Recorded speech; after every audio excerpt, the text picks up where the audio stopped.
I never thought I'd be divorced at 50. Divorce belonged to younger people, the ones who married too quickly, the ones who never figured themselves out before saying vows. But here I am, 50 years old, papers signed, house sold, and a ring in a drawer that feels like a piece of scrap metal instead of a promise. My wife, ex-wife now, was named Laura. We were together 26 years, married 23.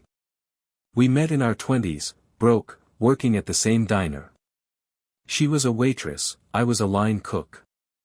I still remember the grease smell that clung to us when we collapsed on our couch after shifts. We used to talk about the future like it was a song only we knew the lyrics to. And for a while, it worked.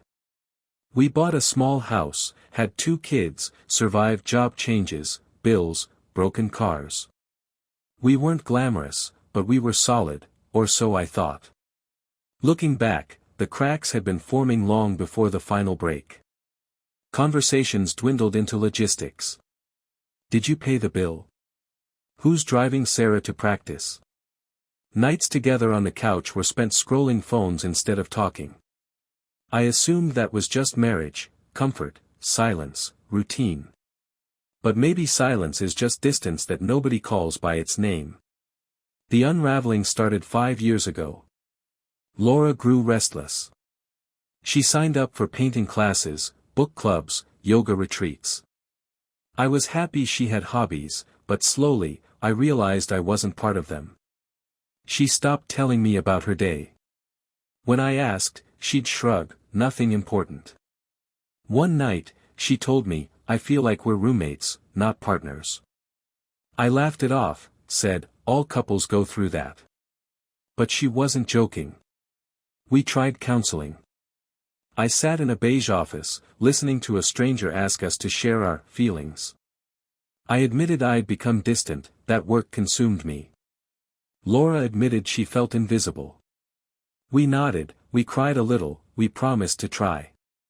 For a few weeks, it felt like maybe we could claw our way back. But then real life set in again. Bills. Kids. Work. The spark we were supposed to nurture flickered out. The real blow came 2 years ago. She told me she had feelings for someone else. Not an affair, not yet, she insisted. Just someone from her art class who saw her.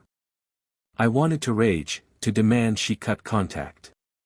Instead, I begged, please, let's fix this. She agreed to stay. For a while. But staying isn't the same as loving. The house grew colder. Dinners turned silent.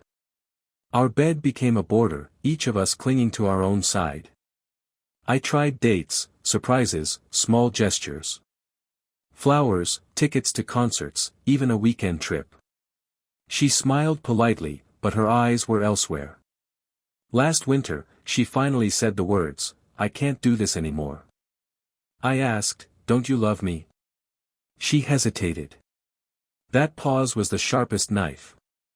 Then she whispered, not the way I used to. The divorce was civil.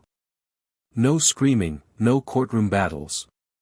Just signatures and mediators and awkward exchanges of belongings. She took the couch, I kept the dining table.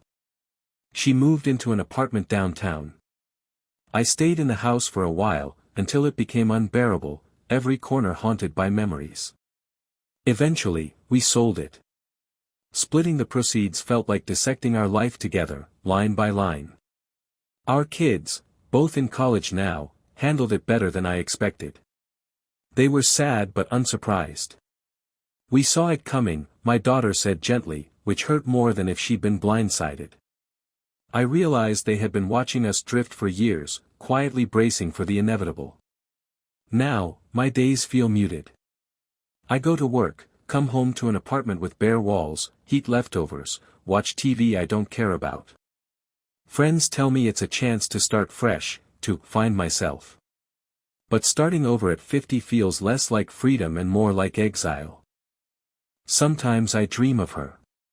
Not Laura as she was at the end, tired and detached, but Laura from the diner days, apron stained with grease, laughing as she flicked water at me from the dish sink. I wake up from those dreams aching, wondering if that girl ever really disappeared or if I just stopped seeing her. People say time heals. Maybe. But healing isn't the same as returning. Healing means learning to live with a wound that never fully closes. When I open the drawer and see the ring, I don't feel anger. I feel sorrow for what we couldn't keep. We promised, forever, but forever ran out. And the hardest part isn't losing her. It's losing the version of myself who believed we'd make it.